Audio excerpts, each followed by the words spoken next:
В эфире итоговый выпуск новостей о самых заметных событиях понедельника, 4 октября, вы узнаете из материалов наших корреспондентов. В студии Сергей Михедов. Здравствуйте. Коротко о главном. Глава республики поручил ускорить темпы вакцинации населения. В каких районах неохотно идут за прививкой от ковида. Стартовал образовательный интенсив для участников регионального этапа проекта про опережение Дальний Восток. Среди участников представители Забайкалья, Бурятии и Амурской области. В северных районах сегодня закончилась навигация для маломерных судов, когда введут ограничения в центральных районах. Необычной для северных широт деятельностью пчеловодством занимается житель села Нюя Ленского района. Расскажем о буднях пчеловода. Якутские архитекторы завоевали золотой знак смотра конкурса «Регионы России». Якутию отметили как лучший пример градостроительных решений.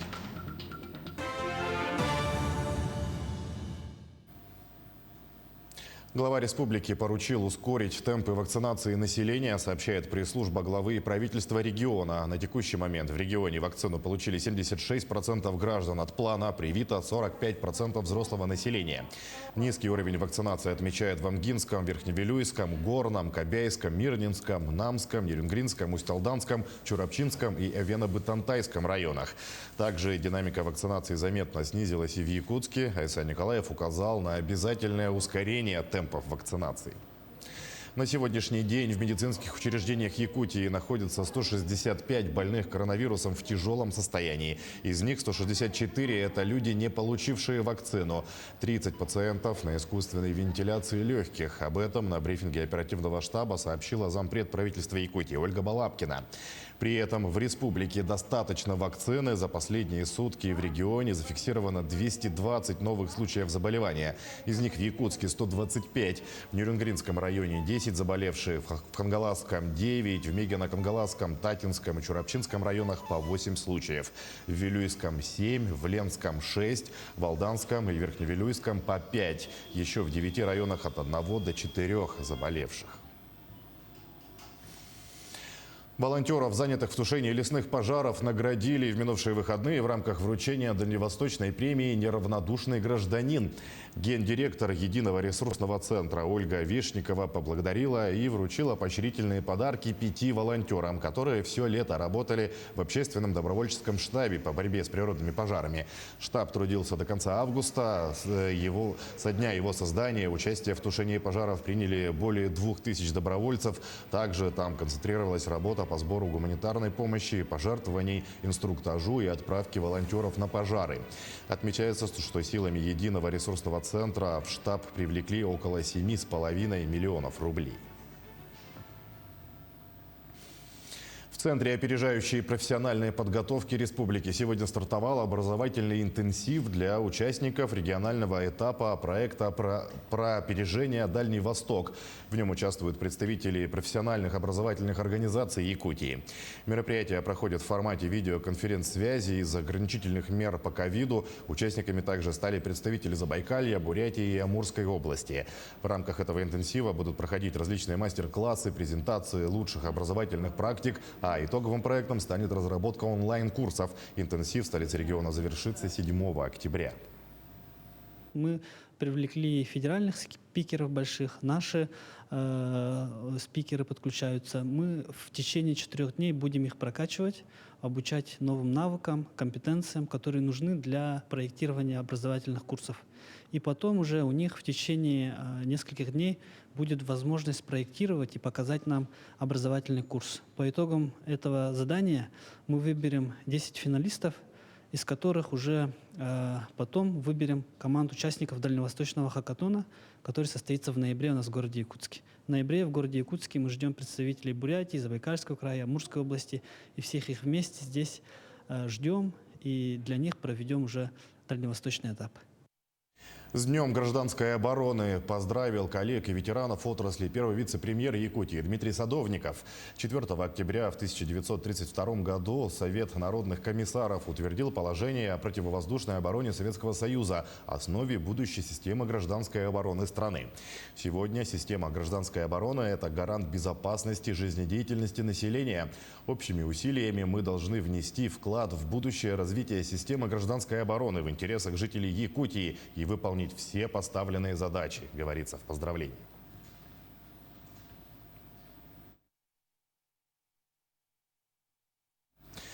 В северных районах сегодняшнего дня заканчивается навигация для маломерных судов. В центральных районах ограничения вводят с 11 октября.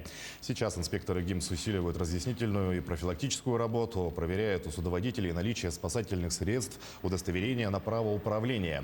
В ходе проверки также распространяют памятные листовки по действиям в чрезвычайных ситуациях. Нашим подразделением Хангаласского отделения ГИМС до окончания сроков навигации проводятся регулярные рейдовые мероприятия, а также профилактические беседы с охотниками и рыбаками нашего района. В случае нарушения сроков навигации маломерными судами на граждан будет составляться административный материал согласно КоАП Российской Федерации от 5000 до 10 тысяч.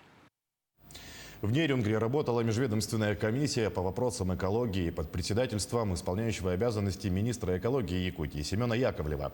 Участники совещания обсудили устранение нарушения законодательства и снижение негативного воздействия на окружающую среду промышленных предприятий.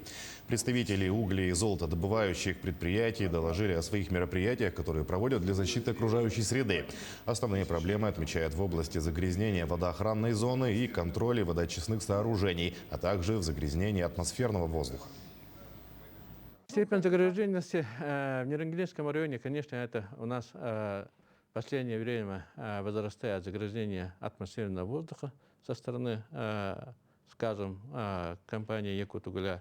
Это отмечено гидрометеослужбой Республики Саха-Якутия на 2 постах в городе Нерюнгри. И, соответственно, будет приниматься все меры по снижению этого воздействия. Должно быть построены склады, и рекомендуем межведомственной комиссии ОЛГ «Уголь» и компания «Якутуголь» построить склады, чтобы снизить выбросы угольной пыли в атмосферный воздух, как это было сделано ООО «Колмар». Всероссийская перепись населения пройдет с 15 октября по 14 ноября текущего года. Принять участие в переписи можно в онлайн-формате на портале Госуслуги, в переписных участках, в офисах «Мои документы» и с помощью переписчиков. В Якутске будут работать 104 переписных участка. Чтобы пройти перепись на госуслугах, нужно авторизоваться на сайте и выбрать услугу «Пройти перепись населения». Переписать можно не только себя, но и всех проживающих в одном доме. Всего в состав городского округа город Якутск входит 10 близлежащих сел, 8 административных округов и 2 микрорайона. По Губинскому округу имеется 7 кварталов, около 43 тысяч жителей. На данный момент Губинский округ по адресным аншлагам, домовым номерам, где отсутствовали, установлены, и дворовых территориях и подъездах, где отсутствовали освещения, тоже устранены.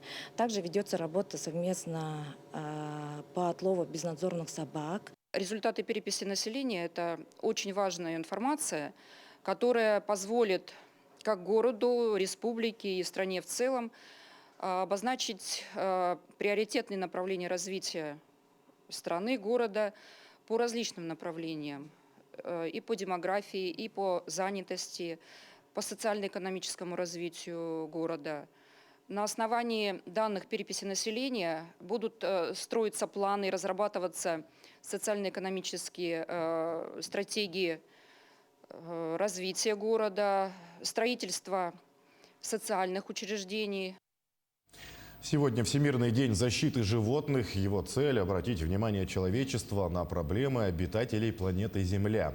Он был установлен в 1931 году на Международном конгрессе сторонников движения в защиту животных во Флоренции. Сегодня этот праздник отмечают в 68 странах мира, в том числе и в России. Как говорят ученые, каждый час с лица Земли исчезают 3 вида животных. 1/4 всех видов флоры и фауны нашей планеты перестанут существовать в ближайшее время. 70% мировых запасов рыбы находятся на грани исчезновения. 35% всех видов морских животных уже бесследно исчезли. У нас в Якутии основным механизмом охраны животных является Красная книга. В 2019 году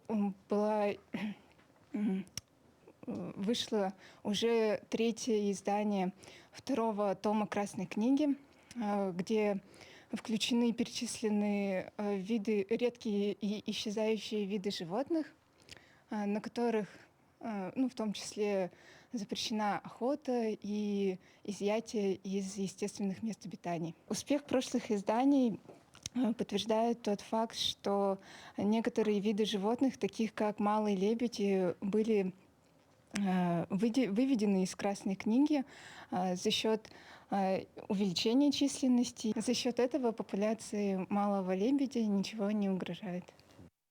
Попробовать мед местного производства могут жители Ленского района. А вот уже 3-й год Игорь Кузаков из села Нюя занимается необычной для северных широт деятельностью – пчеловодством. В планах у пчеловода добиться того, чтобы нюйский мед стал таким же брендом, как и нюйский картофель. Угостилась медом с местной пасеки и наш корреспондент Анна Кожевникова. Это не просто пронумерованные ящички, это ульи. В Нюе не только занимаются растениеводством и животноводством, но еще и производят натуральный цветочный мед. С этой пасеки в прошлом году было собрано 200 килограммов меда. А в 2 раза больше остается пчелам на зимовку. Это все владение Игоря Кузакова. Он начинал свою деятельность в Приморском крае. Там климат более благоприятный. Но решил, что человек где родился, там и пригодился. 3-й год уже здесь пчеловодством занимаюсь. Пасека сейчас выросла до 20 ульев. 20 пойдет пчелосемье в зиму. Сколько выйдет, неизвестно. Зимой у меня оборудовано такое укрытие зимнее. Это в доме неотапливаемом. Там еще такой бункер. И аппаратура стоит, поддерживает автоматически температуру нужную для пчел. И я дистанционно это могу контролировать через смартфон. Но пока стопроцентной зимовки добиться не удается. Все же северные условия сказываются. Летом Игорь вывозит своих пчел на заброшенные поля, где растут целые плантации иван-чая. Этот цветок, считает он, лучший медонос, чем даже гречиха. А на следующий год пчеловод планирует сам засеять поля. Его мед раскупают моментально. Он же на наших лесных травах, а они наиболее полезные. Если брать алтайский или краснодарский мед, все-таки они к нашему организму не так подходят. Но это мое личное мнение, конечно. Без всяких сомнений. Игорь, конечно, давно начал этим заниматься с 2019 года, 2019. Первый раз попробовали, но теперь есть постоянные клиенты по городу уже, которые приобретают и постоянно спрашивают, есть, нет. Считая в таких суровых условиях наш местный мед иметь, это вообще здорово. Нюйцы помогают пчеловоду всем миром и поддерживают его идею добиться того, чтобы нюйский мед стал таким же брендом села, как нюйский картофель. Анна Кожевникова, Виталий Андреев, Ленск. Якутские архитекторы завоевали золотой знак смотра конкурса «Регионы России» Всероссийского архитектурного фестиваля «Зодчество-2021» в Москве. Якутию отметили как лучший пример градостроительных решений через призму сохранения национальной идентичности с достижениями современных зодчих, представленных на самой крупной архитектурной площадке страны, познакомилась Туяра Константинова. На фестивале зодчества в Москве, пожалуй, появился не менее яркий новый термин – феномен якутской архитектуры. Белоснежный павильон Якутии с календарем народа Саха стал центром притяжения пространства гостиного двора. И свои работы представили 16 регионов. Вот эта стена у нас посвящена такой графической части всех наших проектов. Мы условно разделили на 3 составляющие – это Сана, Эйге и Олох. Когда посетитель приближается к нашей экспозиции, он не видит ее полностью. Ему надо обязательно попасть внутрь, чтобы она перед ним раскрылась. Поэтому мы выбрали такую форму круга, вписанного в квадрат. Якутия настолько идентична и в своей самости самодостаточная, что этот павильон даже в своем таком закрытом, белом, абсолютно таком лапидарном решении крайне многообразен. Архитектура – это своеобразный мост, связывающий прошлое и настоящее с будущим. В Якутии впервые разработаны мастер-планы для арктических поселений – Оленек, Чукурдах и Тикси. Это уникальный опыт не только для региона, но и на российском уровне. Мы уже не первый год работаем с Республикой Саха-Якутия. Первый проект, который мы сделали, это туристско-рекреационный кластер «Ленские столбы». Вместе с компанией «Новая земля» мы разработали большой мастер-план, который сейчас уже введен в эксплуатацию, в реализацию первой очереди. Также мы в этом году закончили первый мастер-план поселка Чукурдах. То, что мы сегодня поддерживаем молодых наших архитекторов, они получают практику прямо в тех проектах, которые реализуются. Это общественные пространства, набережные, парки в городах и в селах республики. И они, конечно, сразу отражают именно тот самобытный характер якутской архитектуры. Золотой знак фестиваля зодчества присуждает проектам, на которые Союз архитекторов России рекомендует равняться всем остальным регионам. В итоге конкурсной программы этого года в списке лучших Москва, Приморск, Нижнегородская, Тюменская области, а также Республика Саха. Золотой знак за развитие и продвижение национальной идентичности региона. Спасибо огромное. Туяра Константинова, Джур Березкин, Москва. Россиян ждет аномально снежная зима. Об этом заявили синоптики центра ФОБОС. Причина – в остановке процесса таяния льда в Арктике. По словам специалистов, циркумполярный вихрь, который формируется над Северным полюсом, окажется в этом году более мощным. В результате арктическое струйное течение будет оттесняться дальше в южные широты. А это, в свою очередь, приведет к смещению циклонов и росту количества вторжений со стороны Северного Ледовитого океана.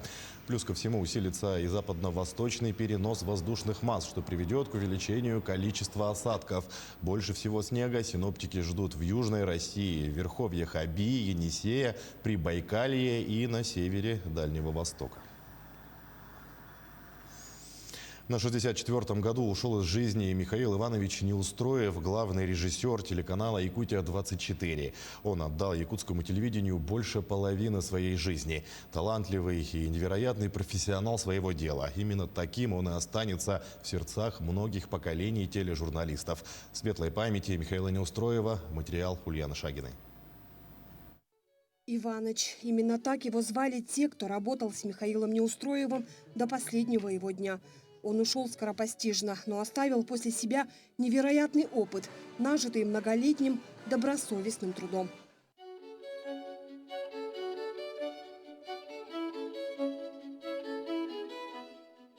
Он начал свой долгий путь на якутском телевидении еще совсем юным. Не было и 20, когда молодой парень Миша устроился в радиотелецентр установщиком декорации первого разряда. С 1981 года он освоил профессию телеоператора и более 12 лет стоял по ту сторону телекамеры. Мы с Михаилом Ивановичем тоже очень много бок о бок работали. Он как оператор, я как техник, ассистент. И я тогда тоже буквально, не знаю, видоискатель в спину смотрел каждому из них, учился, впитывал. И очень многому, конечно, научился от Михаила Ивановича, от его отношения к делу. К своему делу еще с молодых лет он относился со всей скрупулезностью. Коллеги вспоминают, как ради одного красивого кадра пустынной Дворцовой площади мог нести на себе весь съемочный атрибут до того, как сведутся мосты и начнется новый день. Невероятная скорбная весть не стала Миши Неустроева. Утрата вообще невосполнимая для всех, для друзей, коллег, для всего якутского телевидения. А для меня она так велика, что прямо нет слов выразить. Таких профессионалов, каким был Миша, всегда очень и очень мало. Его потрясающий глаз алмаз – это было что-то. Трудоспособность у Миши невероятная. Видение сути кадра, сюжета, всей композиции – это врожденный талант, свойственным только одаренному человеку, каким и был Миша. С страшно и невыносимо больно осознавать, что я больше никогда не увижу Мишу, не услышу его голос, не получу от него сообщения. Мы до самого конца очень верили и надеялись, что все обойдется, что Миша сможет. В самые свои последние дни из больницы он находил в себе силы, чтобы написать и успокоить. Светлый, бесконечно добрый, заботливый, смешливый наш Миша. Огромное счастье, когда коллеги становятся близкими друзьями. Спасибо тебе, Миша, за то, что ты был в моей жизни, за наши с тобой разговоры, за поддержку и за плечо, которое я ощущала всегда. Спи спокойно, дорогой, любимый друг. Глубокие и искренние соболезнования всем родным и близким. 1993 год. Михаил Иванович решает направить свой творческий взгляд на режиссуру. Для телевидения это одна из ключевых и важных профессий. Требовательный не только к своим коллегам, но и к себе. Он воспитал не одно поколение телевизионщиков. Каждому из нас он имел свой отдельный подход. Ко всему относился с юмором, но в то же время очень ответственно. Всегда был в курсе всех новинок. В техническом плане ему равных нет даже среди молодых.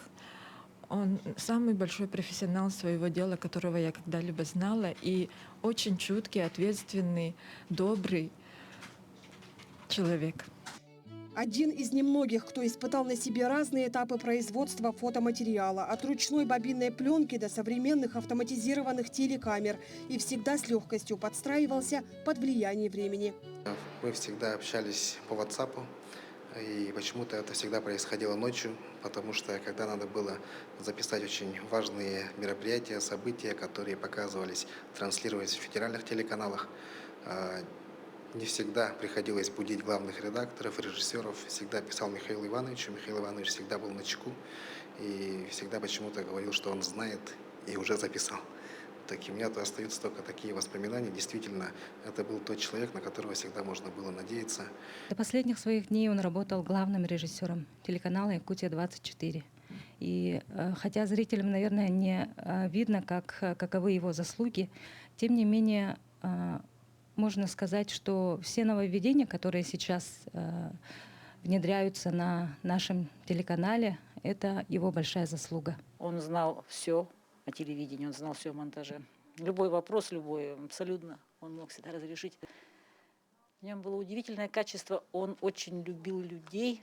Казался с виду таким суровым, казалось, как-то вот иногда такой вот он ворчливый, такой где-то вот иногда как будто как колючий. Но на самом внутри деле он был очень добрым.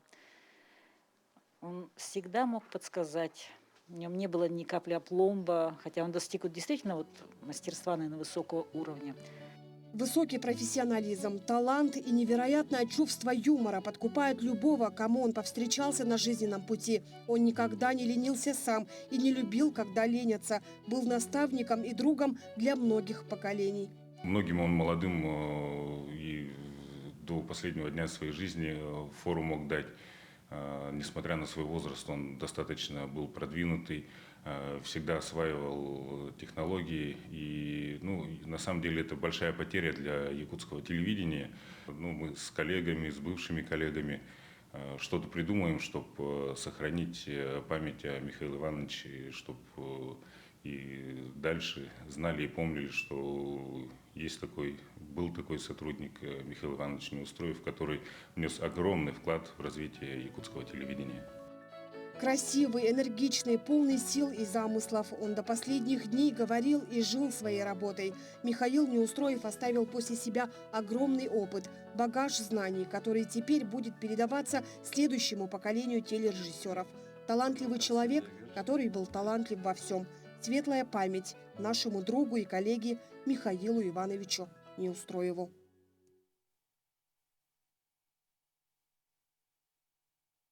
Гражданская панихида и прощание с Михаилом Ивановичем Неустроевым состоится завтра в 9 часов утра в траурном зале «Некрополь» по адресу город Якутск, Сергеляхское шоссе, дом 2/8. Таким наши корреспонденты увидели уходящий день. Мы продолжим следить за развитием событий. Всего доброго и до свидания.